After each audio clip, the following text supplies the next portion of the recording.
दिव्य तेजमयो देवाः महावीरो महाबला ज्ञान गुण भक्ति संगमो श्री हनुमते नमो नमः।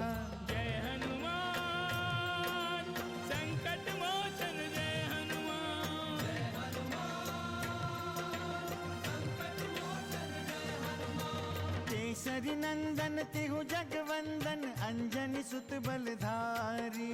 केसरी नंदन तिहु जगवंदन अंजनी सुत बलधारी। संकट मोचन नाम तुम्हारा संकट मोचन नाम तुम्हारा हर संकट पे भारी।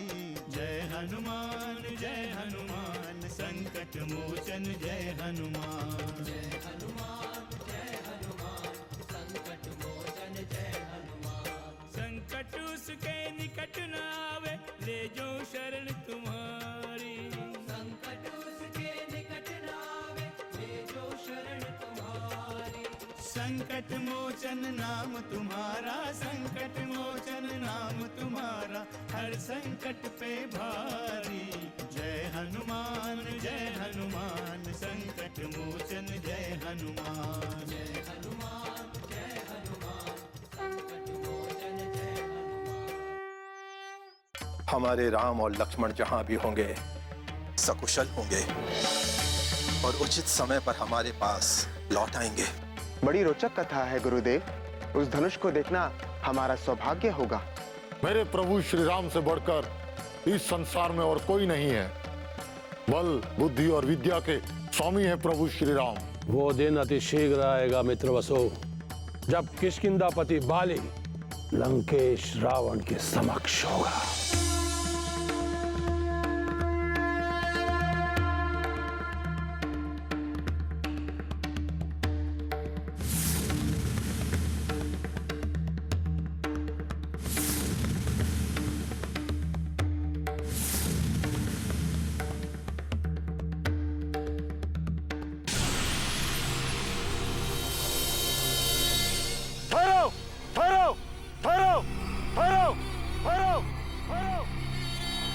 इस क्षेत्र में घुसने से पहले हम लोग से युद्ध करना पड़ेगा। युद्ध करना पड़ेगा। युद्ध करना पड़ेगा। युद्ध करना पड़ेगा। युद्ध करना पड़ेगा। युद्ध करना पड़ेगा।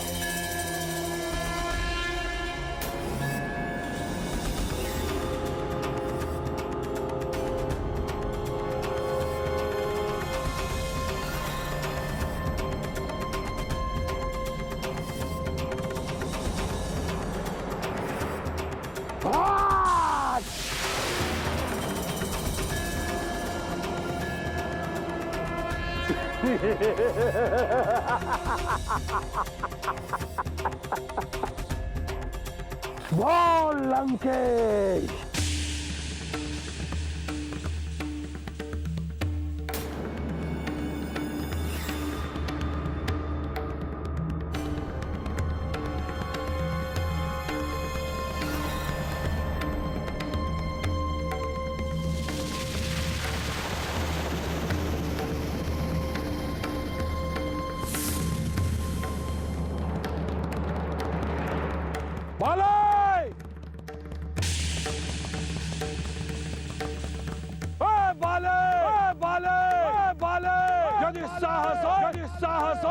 साहस हो तो मेरे समक्ष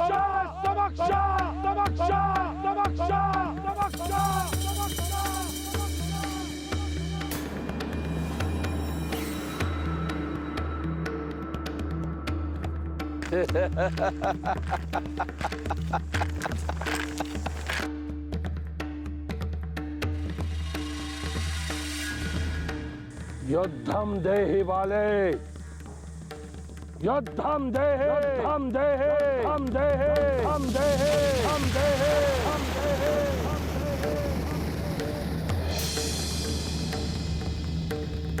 युद्ध के समय भगवान का स्मरण कर रहा है। यदि युद्ध से बचना चाहता है तो लंकेश का स्मरण कर। लंकेश का बोल जय लंकेश।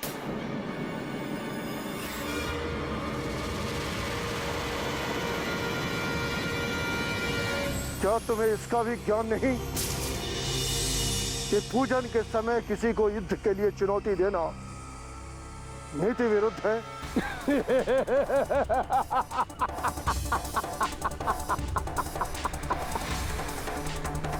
परम ज्ञानी दशानन रावण को नीति और अनीति का पाठ पढ़ा रहा है। इतना भी नहीं जानता कि युद्ध के समय नीति और अनीति का विचार मन में नहीं लाना चाहिए। लंकापति, यदि तुम युद्ध ही चाहते हो तो आओ हम मल्लयुद्ध करते हैं।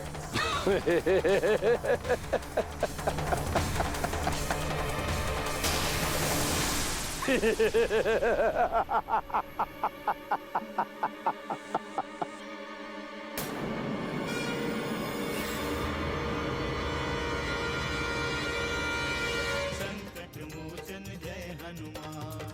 पुनः मेरे होते हुए आप लोगों को चिंता करने की कोई आवश्यकता नहीं है महाराज सुग्रीव।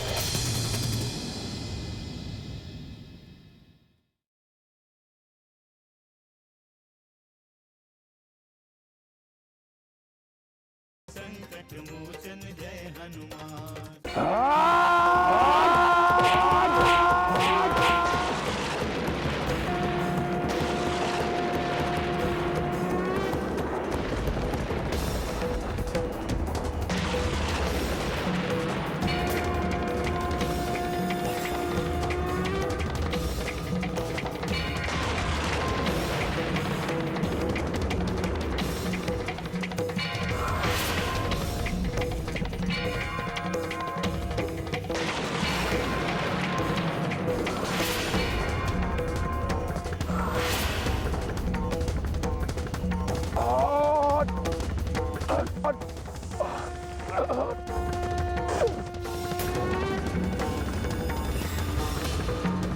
ये तो अनर्थ होने वाला है स्वामी।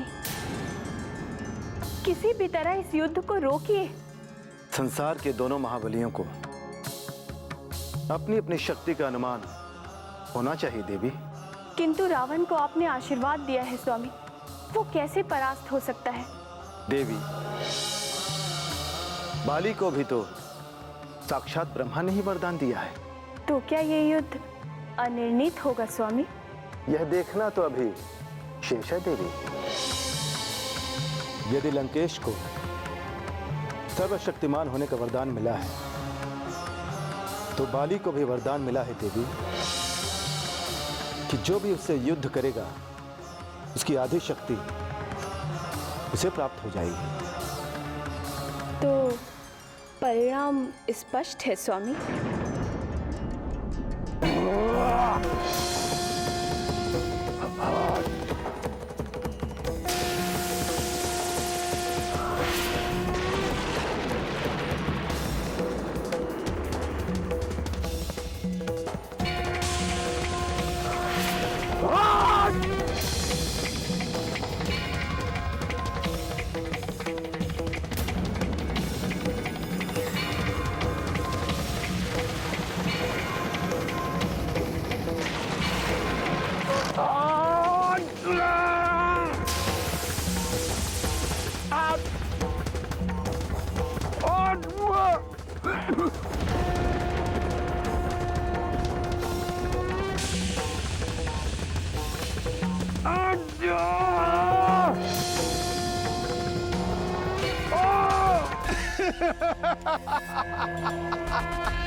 बाली,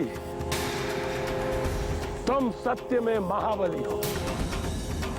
इस दशानन रावण को यह ज्ञात हुआ था कि किष्किंधापति बाली जिस किसी से भी युद्ध करता है उसकी आधी से अधिक शक्ति बाली के अंदर समावेश हो जाती है। आज इस बात का हमें साक्षात्कार भी हो गया। अद्भुत, अद्भुत। हम तुम्हारे इस अद्भुत बल को प्रणाम करते हैं और तुम्हारी ओर मित्रता का हाथ बढ़ाते हैं। बाले, मैं भी अपने आप को भाग्यशाली समझूंगा यदि लंकेश मेरे मित्र होंगे। परंतु नहीं बाली, अभी हमारी मित्रता पूर्ण नहीं हुई है। आप कहना क्या चाहते हैं लंकापति? अभी हम दोनों को अग्नि को साक्षी मानकर अपनी मित्रता का अनुष्ठान पूर्ण करना है। मैं इसकी स्वीकृति देता हूं। तो ठीक है बाली, आज से हम दोनों मित्र सुख का उपभोग एक साथ करेंगे और दुख और विपत्ति में भी एक दूसरे के सहयोगी रहेंगे।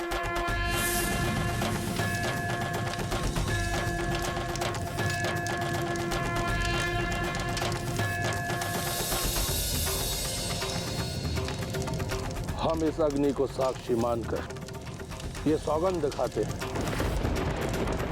आज से हम अपनी अंतिम सांस तक एक दूसरे के सहायक बने रहेंगे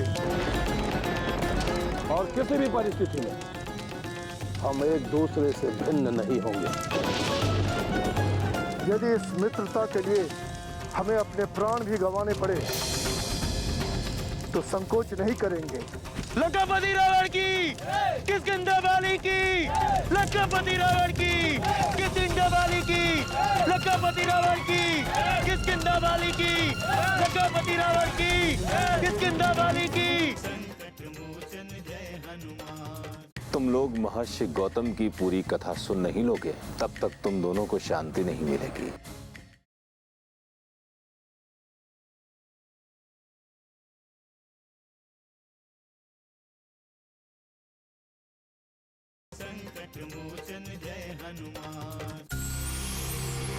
महाराज सुग्रीव की जय हो। क्या सूचना लाए हो सूचक? बाली ने पुनः आक्रमण की योजना बनाई है? नहीं महाराज, लंकापति रावण ने महाराज बाली से मित्रता कर लिया है।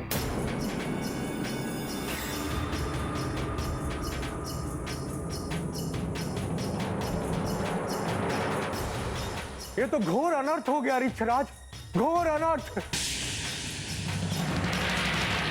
भ्राता बाली और लंकेश की सम्मिलित शक्तियां असंभव को भी संभव कर सकती है। भ्राता बाली स्वयं मतंग क्षेत्र में प्रवेश नहीं कर सकते, इसलिए योजना पूर्वक उन्होंने लंकेश से मित्रता की होगी।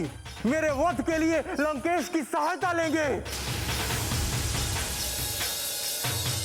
और जब लंकेश स्वयं विश्व विजय के लिए प्रस्थान कर चुका है तो उसका मतंग क्षेत्र में आना स्वाभाविक है। ये अवश्य ही चिंता का विषय है। लंकेश, रावण और बाली की मित्रता हमारे लिए अशुभ संकेत है। आप चिंता ना करें ऋषराज जी, जहां मेरे प्रभु श्री राम के नाम का जाप होता हो वहां कुछ अशुभ हो ही नहीं सकता। पुनः मेरे होते हुए आप लोगों को चिंता करने की कोई आवश्यकता नहीं है महाराज सुग्रीव। एक बात और महाराज सुग्रीव, भय मनुष्य को दुर्बल बना देता है। जो लोग स्वयं पर विश्वास नहीं करते महाराज सुग्रीव, ईश्वर भी उनकी सहायता नहीं करता है। आत्मबल से बड़ा कोई बल नहीं होता है महाराज सुग्रीव।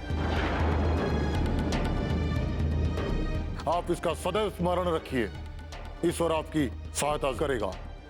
मैं आपसे पूर्णतः सहमत हूं हनुमान, परंतु मैं आपकी तरह ज्ञानी और बलशाली नहीं हूं। ईश्वर सभी को सब कुछ नहीं देता। मैंने तो अपने इस जीवन में भ्राता बाली को ही अपना ईश्वर माना था, परंतु आज वही मेरे सबसे बड़े दुश्मन है। हनुमान सत्य कह रहे हैं महाराज सुग्रीव। मनुष्य को कभी भी निराश नहीं होना चाहिए। ईश्वर सदैव ही न्याय करता है। तुम्हें भी न्याय अवश्य मिलेगा। परंतु कब ऋक्षराज?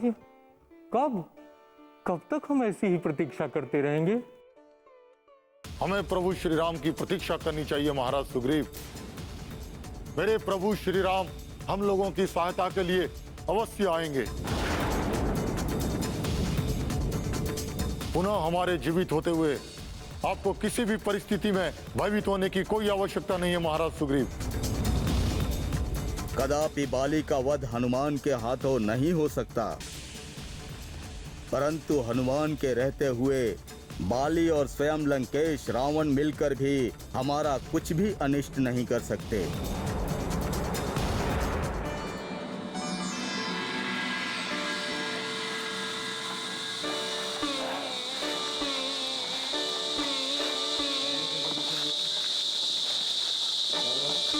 गुरुदेव, इस मार्ग में कोई भी प्राणी नहीं दिखाई दे रहा है। क्या इस क्षेत्र में कोई नहीं रहता है? दूर दूर तक निरवता छाई हुई है। पहले इस क्षेत्र में कई ग्राम थे कुमार, किंतु राक्षसों के उत्पात से धीरे धीरे लोग इस क्षेत्र को छोड़कर कहीं और जा बसे।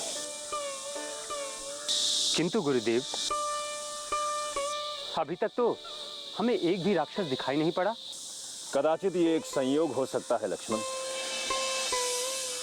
वर्षों पूर्व ये क्षेत्र एक महान ऋषि का था। उनके आश्रम में सैकड़ों शिष्य शिक्षा प्राप्त करते थे। उस आश्रम में दिन रात वेद और मंत्र गूंजते रहते थे।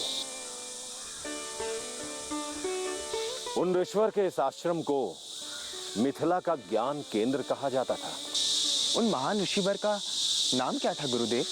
उन महान ऋषि का नाम था महर्षि गौतम। तो क्या गुरुदेव, राक्षसों के भय से उन्होंने अपना आश्रम छोड़ दिया? उन्होंने राक्षसों के भय से नहीं, अपितु किसी और कारण से इस आश्रम को छोड़ दिया। वो कौन सा कारण था गुरुदेव? उसके पीछे एक बहुत लंबी कथा है कुमार। वो कथा मैं उसी आश्रम में चलकर सुनाऊंगा, और हम उसी आश्रम में रात्रि विश्राम भी करेंगे।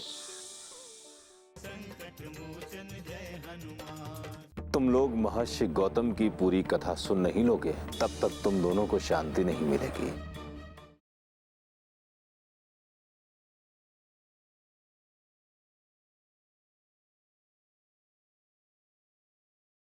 संकट मोचन जय हनुमान।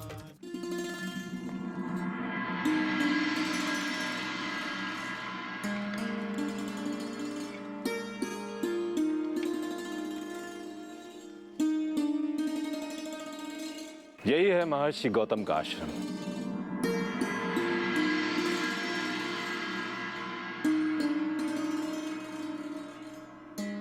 कुमारों,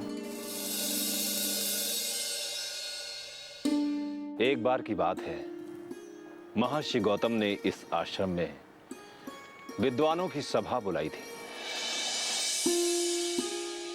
उस दिन इस आश्रम को फूल पत्तियों और वंदनवारों से सजाया गया था। दूर दूर से ऋषि, महर्षि और साधु संत उस सभा में आए थे। साधु संतों के साथ देवराज इंद्र उस सभा के विशेष अतिथि थे। सभा में आए हुए अतिथियों के स्वागत का कार्यभार स्वयं महर्षि गौतम की पत्नी अहिल्या संभाल रही थी। सभा में आए हुए देवराज इंद्र की दृष्टि देवी अहिल्या पर पड़ी और उनकी कामना जागृत हो गई। उसके पश्चात क्या हुआ गुरुदेव? आगे की कथा हम कल सुनाएंगे। उसके पूर्व हमें आश्रम में ठहरने की व्यवस्था करनी है।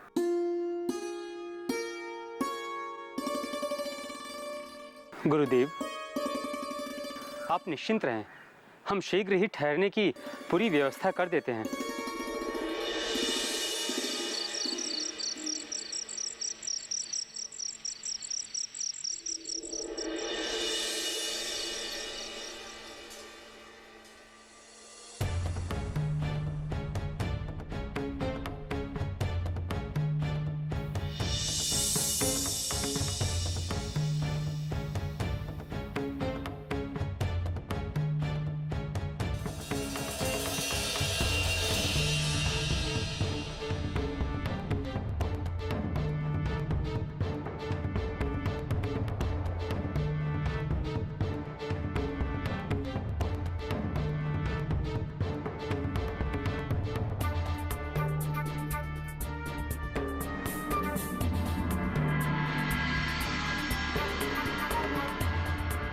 क्या हुआ लक्ष्मण?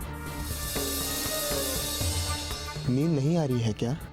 भैया, मुझे तो लगा केवल मैं ही जग रहा हूँ। क्या आपको भी नींद नहीं आ रही है? मुझे नींद तब तक नहीं आएगी लक्ष्मण, जब तक मैं महर्षि गौतम की संपूर्ण कथा सुन नहीं लेता। गुरुदेव ने भी उस कथा को बड़े ही विचित्र मोड़ पर ला खड़ा किया है। हाँ भैया, मेरी भी स्थिति यही है।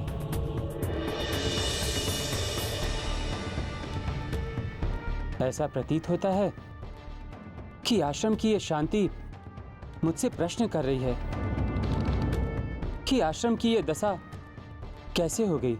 इसका कारण मैं बताता हूं।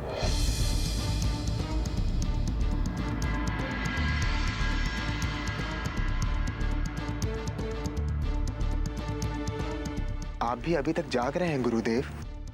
मैं तुम दोनों की बातें सुन रहा था। मुझे पता था कि जब तक तुम लोग महर्षि गौतम की पूरी कथा सुन नहीं लोगे, तब तक तुम दोनों को शांति नहीं मिलेगी। हाँ गुरुदेव, आपने देवराज इंद्र के बारे में विद्या के इस केंद्र की दुर्दशा के कारण देवराज इंद्र ही है।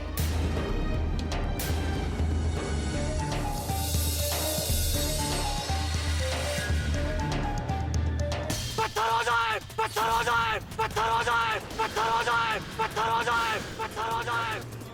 जय हनुमान, असुर निकंदन जय हनुमान। मारुततुल्य वेगं, जितेन्द्रियं बुद्धिमतां वरिष्ठं, वातात्मजं वानरयूथमुख्यं, श्रीरामदूतं शरणं प्रपद्ये।